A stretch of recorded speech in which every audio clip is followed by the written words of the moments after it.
Hello everybody, reka nizere ko mumeze fresh kabisa, nizere ko mumeze neza cyane, wa gatandatu mwiza, nizere ko buri wese wana twabyukiye mu muganda tumeze neza cyane kabisa. Rero ibihe byiza, amahoro y'Imana abane nawe kabisa. Shout out kuri buri wese kabisa. Rero shout out ku muntu wese kabisa ukomeje kugenda adushyigikira hano kuri Force Sport TV.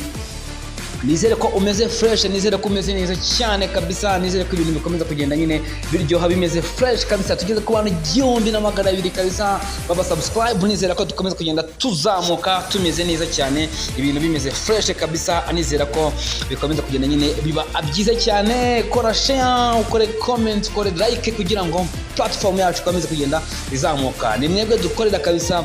Shout out kwa diaspora kabisa, nakomeza kugenda mubona kabisa, munyandikira mumeze fresh kabisa, bimeze neza cyane kabisa. Rero suza abantu kabisa bari mu gihugu cy'Ubwongereza, suza abantu bari muri Amerika, suza abantu kabisa rero bari mu bice bitandukanye baba badukurikiye kabisa. Rero batwereka ko badukunze cyane kabisa. Nizere ko mumeze neza cyane, sports update nyinshi, entertainment nyinshi kabisa, byiza kandi byinshi. Nizera ko bikomeza kugenda nyine bimera neza cyane muri rusange.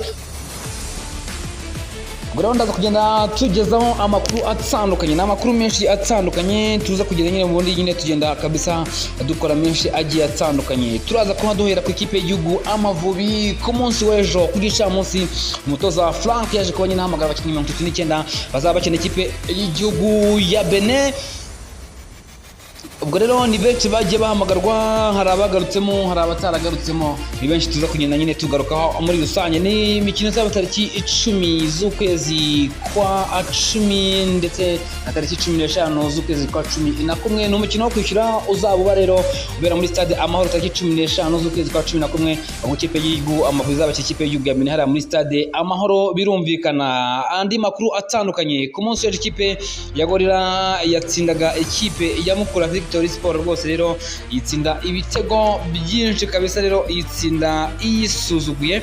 Ubona ko rwose ni ikipe ya Gorilla yatsindaga nyine ikipe ya Mukura kabisa. Rero tuza kugenda nyine tugarukaho turebe se batsindanye ibitego bingahe, turebe uko biza kuba nyine bimeze muri rusange. Ubwo rero kandi mu yandi mashampion cyangwa se mu yindi mikino iraza kuba igenda iba uyu munsi muri Rwanda Premier League. Rwanda Premier League baraza kuba bagenda abakina kuri munsi saa 9 ikipe ya Musanze irasaba kuba yakira ikipe ya Marine hariya kuri stade Ubworoherane. Ikipe ya Rwamagana City yakira ikipe ya AS Kigali, Rutsiro yakira ikipe ya Rayon Sport kuri saa 9 ndetse n'indi mikino tuzaza ko nyine tugenda tugarukaho. Ku munsi wo kucyumwe ikipe ya APR izaba yagiye gusura ikipe ya Etincelle hariya kuri stade Umuganda ku isaha nyine saa 9. Birumvikana n'andi makuru menshi atandukanye tuza kwerekeza ku mugane w'i Burayi muri Rwanda Premier League. Baraza kuba bamanuka mu kibuga mu kanya ku isaha y'isa 7 n'igice, mukanya ku isaha y'isa 7 n'igice ikipe ya Manchester City iraza kuba imanuka mu kibuga, iraza kuba yagiye gutsinda ikipe ya Newcastle, ndetse ikipe ya Chelsea iraza kuba ikipe ya Brighton ku isaha y'isa 10 ndetse n'indi mikino iraza kuba angenda kabisa. Rero ngarukaho 5-5 turebere hamwe byinshi bitandukanye, amakuru atandukanye ya siporo ari kugenda avugwa muri aka kanya. Weekend iteganyije iki ndetse n'andi mashampiyona menshi atandukanye, yaba mu gihugu cya Espagne, yaba muri Serie A, yaba ndetse n'ahandi hose kabisa. Rero tuza kugenda nyine tuhaca 5-5 tureba byinshi biraza kuba nyine bigenda bivugwayo, turebe byinshi kabisa bitandukanye. Twihuta cyane, reka duhere ku ekipe nationali y'u Rwanda Amavubi. Duhere ku ekipe y'igihugu Amavubi ku munsi w'ejo rero ku gicamunsi kabisa, ku munsi wa gatanu. Birumvikana ekipe y'igihugu y'u Rwanda, umutoza Frank yaje kuba nyine ahamagara abakinnyi bagera kuri 39 rero bazaba bakurwamo abazakinana ekipe y'igihugu ya Benin. Ni umukino wa gatatu wo mu itsinda, ekipe y'igihugu nyine Amavubi izaba ihatana ngo irebe ko yazajya mu gikombe cy'Afurika kizaba umwaka wa 2025. Igikombe cya Afrika rero rwose kizaba kimanuka muri uwo mwaka nyine kabisa. Birumvikana ubwo abakinnyi benshi batandukanye baje kuba nyine bagenda abahamagarwa muri ekipe nationale. Umutoza Frank hari abo yashyizemo bashya, hari abo abatagarutsemo nka Banenzi wa RDSF nabonye batagarutsemo bavamo nka ba Maxime Onesnes bataje kuba nyine bagaruka muri ekipe nationale nkuko bari bajemo ubushize, ndetse n'abandi benshi bagiye batandukanye baje kuba rero badahamagarwa muri rusange. Ubwo rero mu basore bashya nabonye bagiye bahamagarwa rwose harimo nk'umuvandimwe bita abakinnyi bose bashya harimo nka Uwake Clement ukiniye ikipe ya Ireneska ariya cyangwa se yari mu cyiciro cya kabiri mu gihugu cya Norway, akaza Fanuel Kavita ukiniye ikipe ya ikipe rero ya Birmingham Legends FC, akaza umusore bita Johan Marvin usanzwe ukiniye ikipe rero ya Everton Sports FC yo muri Busuwisi rero, ndetse n'abandi basore rero bose bagiye batandukanye bagiye bahamagarwa mu makipe yabo nyine agiye atandukanye. Tugatse ku basore rero bagiye bahamagarwa, ubanyezamu yitwa Ntwari Fiacre akina ikipe ya Kaizer Chiefs, akaza Uwake Clement Twizere ukina ikipe rero yahariya mu gihugu cy'Uganda ya KCCA. Mujya kandi rero umuvandimwe bita Hakizimana Adolphe akina ikipe ya Kigali, akaza rero muhawe nayo Ogade ukina ikipe ya Gorilla FC, akaza niyo ngira Patience ukina ikipe ya Police FC. Mu defenseri yitwa Ombolenga Fitina akina ikipe ya Rayon Sport, akaza Byiringiro Gilbert ukina ikipe ya APR FC, akaza Imana Emmanuel ukina ikipe ya abavandimwe kabisa rero ya AL Limassol FC kabisa rero, akaza umuvandimwe bita niyo mugabo Claude akina ikipe ya APR FC, akaza Ishimwe Christian akina ikipe ya Police FC, akaza Mutsinzi Ange Jimmy akina ikipe ya Zina MC, akaza umuvandimwe bita Manzi Thierry akina ikipe ya Al Ahly Tripoli yari mu gihugu cya Libya, akaza Nigena Clement ukina ikipe ya APR FC, akaza Sayimana Aimable ukina ikipe ya Rayon Sport, akaza Shimimana Yunus ukina ikipe ya APR FC, akaza Hirwa Jean ukina ikipe rero ya Bugesera FC. Mu bakinnyi bakina mu kibuga hagati yitwa Bizimana Jihadi, akaza umuvandimwe bita rero bita Ruboneka Jean Bosco akina ikipe ya APR FC, akaza Iradukunda Simeo ukina ikipe ya Police FC, akaza Mugisha Boneri Casemiro ukina ikipe rero ya Stade Tunisien yari mu gihugu cya Tunisia, akaza Nkundimana, akaza umuvandimwe bita Aru Ubanguka Steve ukinira rwose ikipe ya Ali Monjom, akaza rero umuvandimwe bita Nshobozwa Ngabo Nziza Pacifique ukina ikipe ya Police FC. Mu bakinnyi bakina imbere yitwa Kwizera Georgia, akaza Niyibizi Ramadan, akaza Tuyisenge Arsene, akaza Dushimimana Olivier, akaza Amugisha Gilbert, akaza Iraguha Haje, akaza rero Marvin Johan kabisa rero, akaza Muhire Kevin, akaza Salimu Abdallah, akaza Kabanda Serge, akaza Gorete Samuel, akaza Ishimwe Aniseti, akaza Nshuti Innocent, akaza Agitego Alpha, akaza Mbonye Umwami Taiba ukina ikipe ya Marine, akaza rero Biramahire Abedi kabisa rero, akaba nawe rero ari mu bataka abahamagawe n'umutoza rero bazatorongamo rero abavandimwe rero bazakina ku mukino cyangwa se bazakina umukino n'ikipe y'igihugu ya Benin. Umukino uzatariki 10 z'ukwezi kwa 10, akaba rero kandi imikino wo kwishyuza abatariki 15 z'ukwezi kwa 11, akaba ari umukino rero uzaba ubera muri Stade Amahoro wo kwishyura. Ni imikino nyine yitikiye gushaka igikombe rwose rero cya Afurika kabisa rero, umukino wa gatatu wo mu itsinda. Yes, ubwo kandi twerekeze muri Rwanda Premier League ku munsi w'ejo, imikino yari yakomeje. Umunsi wa gatanu wa shampiyona y'u Rwanda yitwa Gorilla FC itsinda ikipe y'abavandimwe rero ya Mukura Victory Sport ibitego bigera kuri 3 byose kuri kimwe, igitego cya Bobo Kamara, igitego cya Ntwari Evode, akaba rero iki gitego rwose rero byaje kuba bitsindwa ku ruhande rwa ekipe y'abavandimwe ya Gorilla. Ku ruhande rwa ekipe rero ya Mukura Victory Sport bamwita Mensa Boateng rero baje kubatsinda nyine igitego cya Mukura Victory Sport.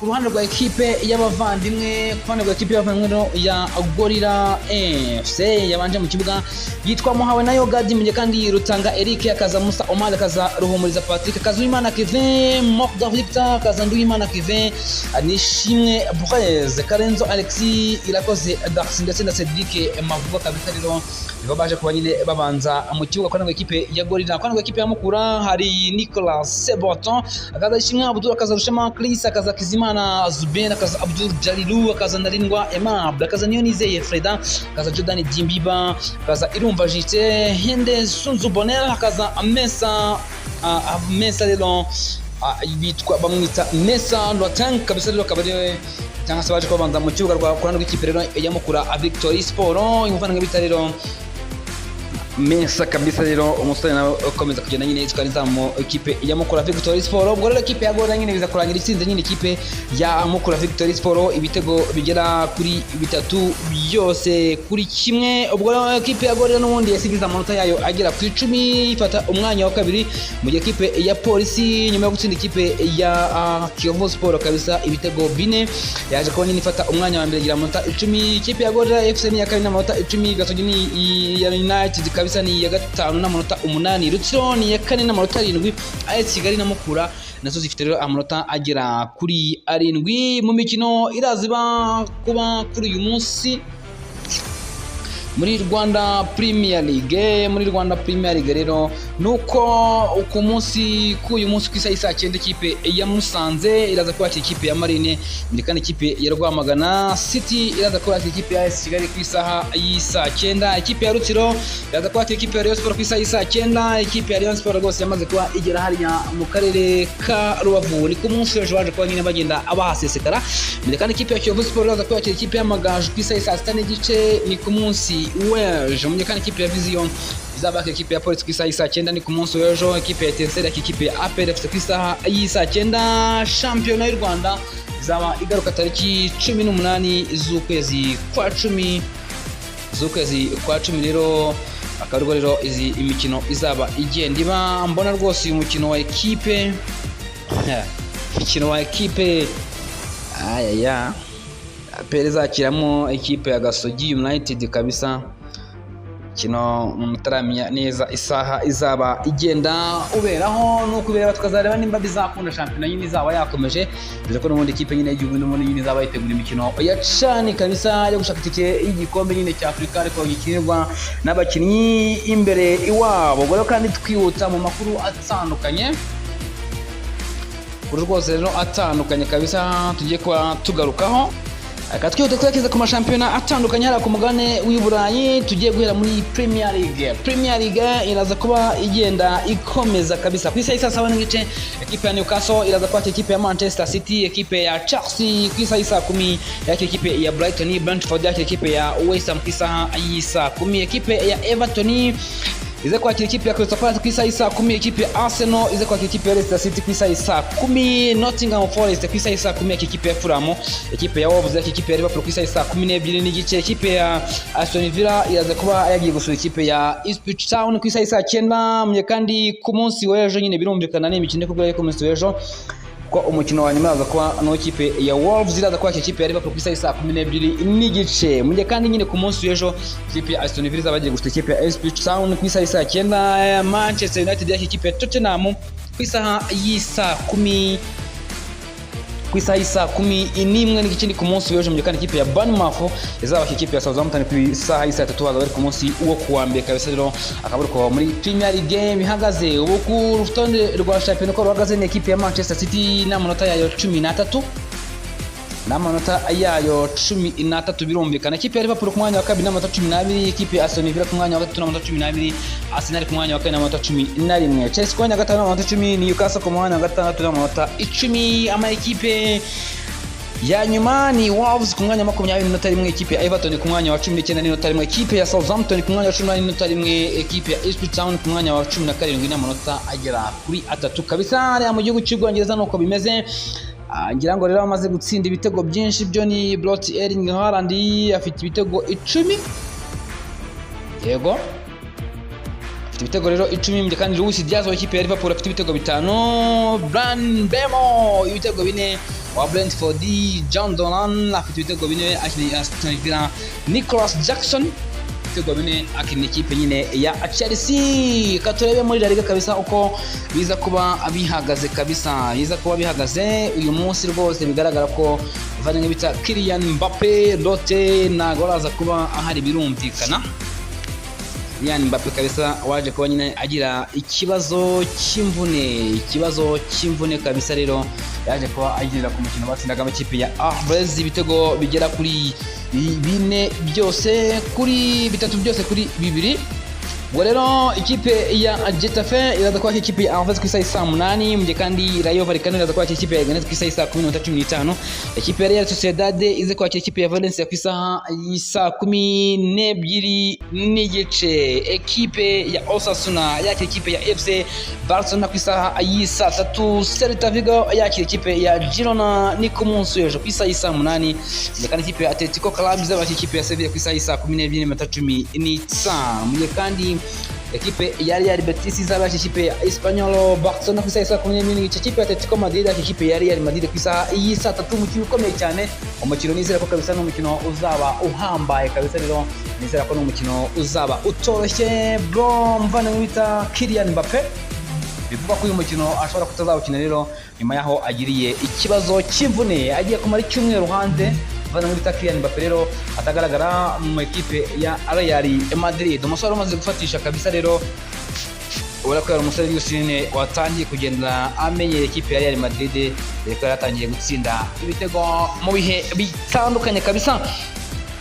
Twihuta cyane twerekeze muri Serie A hariya mu gihugu cya abavandimwe rero cya Abataliyani. Ku uyu munsi ku isaha saa 9 ikipe ya Udinese iraza kwakira ikipe ya Inter Domira ku isaha saa 9. Ikipe ya Genoa yakira ikipe ya Juventus ku isaha saa 12. Kandi ikipe ya Bologna iraza kwakira ikipe ya Atalanta ku isaha saa 2:45. Mu gihe kandi ikipe ya Torino iraza kwakira ikipe ya Lazio ku isaha saa 6 n'igice ni ku munsi w'ejo. Ikipe ya Como yakira ikipe ya Verona ku isaha saa 9 ku munsi w'ejo. Ikipe ya Roma yakira ikipe ya Venezia ku isaha saa 9. Mu gihe kandi ikipe ya Empoli izaba ikipe ya Fiorentina ku isaha saa 12. Ikipe ya Napoli yakira ikipe ya Monza ku isaha saa 2:45. Ikipe ya Parma yakira ikipe ya Cagliari ku munsi wa mbere tariki 30 z'ukwezi kwa 9 2024 ku isaha saa 2:45.